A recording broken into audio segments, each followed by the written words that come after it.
Today we are in the Intersekt 2023 conference, which I'm telling you is pretty amazing. One of my most favourite conferences to come to, bringing together the industry, regulators, participants, basically everyone that cares about FinTech in Australia. We are the only place to be today, which is Intersekt in Melbourne. I think we come here today to realise just how strong the ideas are. Intersekt is the best opportunity that you will have to talk to fintechs, banks, regulators, government, and anyone else in that ecosystem in the one place. It is really an event you don't want to miss. This event is the culmination of a year's worth of policy discussions, our census survey, networking events, workshops, working groups, awards, and submissions to the government. This is the future of our nation's economic and digital prowess.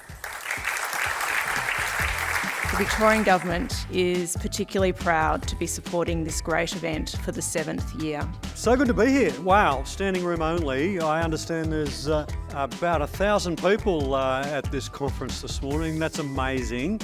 The program's full to the brim.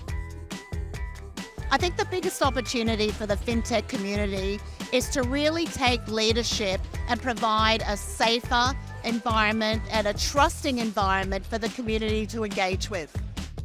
For us, the biggest trend for the next 12 months is absolutely around real-time payments and how that comes together with the consumer data right and open banking. Incredibly exciting space. We're seeing the industry grow up. We're seeing people's companies evolve and change. And we're actually seeing us bed down as an industry that's ready to face a sustainable future. The biggest opportunity in FinTech right now is just the massive disruption that is taking place and the great opportunity to disrupt an industry that is ripe for disruption. Very, very exciting. We'll see you at Intersekt 2024.